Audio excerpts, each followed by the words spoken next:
Hi guys, this is Carrie and I'm with the Children's Museum of Manhattan, and today I would like to read a very special book with you called If You Find a Rock.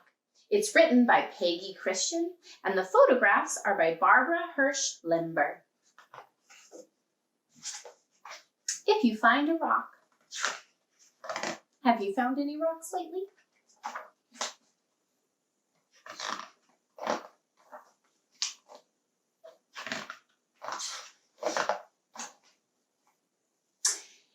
Find a rock, a nice flat rounded rock that sits just right in the crook of your finger, then you have a skipping rock.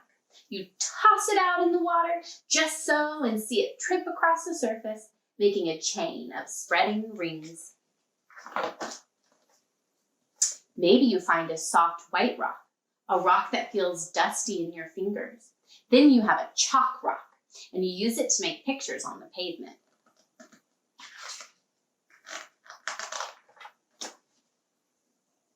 Or you might find a big mossy rock by the side of a long, steep trail. Then you have a resting rock. And as you sit down, you feel the cool moss squish beneath you.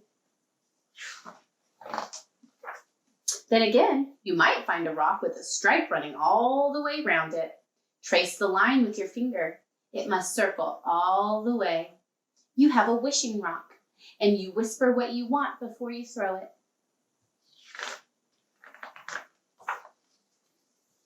If you find a rock, a big rock, by the edge of the water, then you have found a splashing rock.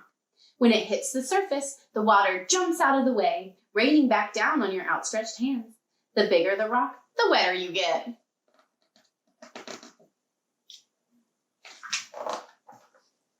Maybe you find a pile of small rounded pebbles. Then you have found sifting rocks. And you can scoop up a handful and let them slide slowly through your fingers. Or you might find a rock whose water-smoothed surface catches your eye. If it feels easy in your hand when you rub it, then you have found a worry rock. You rub it between your fingers and your troubles are smoothed away.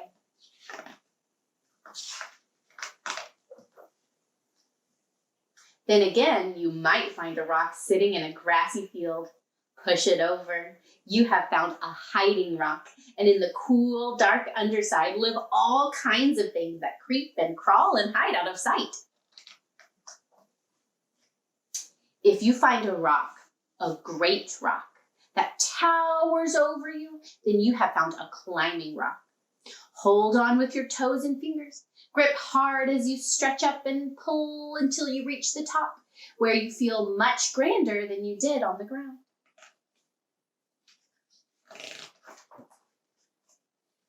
Maybe you will find a twisting line of rocks sticking up out of the creek.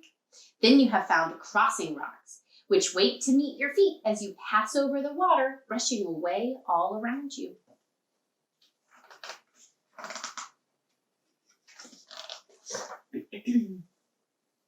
Or you might find a rock with a print of something else, a leaf or a shell.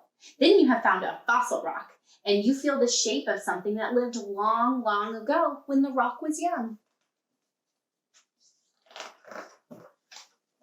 Then again, you could find a small, rounded rock right in front of your toe as you go down the sidewalk. You have found a walking rock, and you kick it ahead of you and let it lead you home.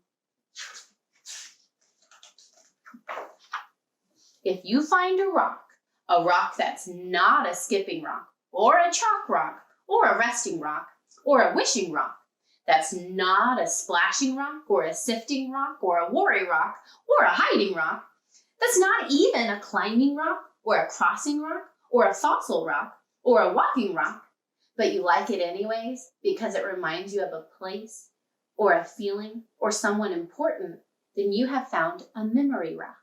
And sometimes those are the best rocks of all. The end. Bye, thank you.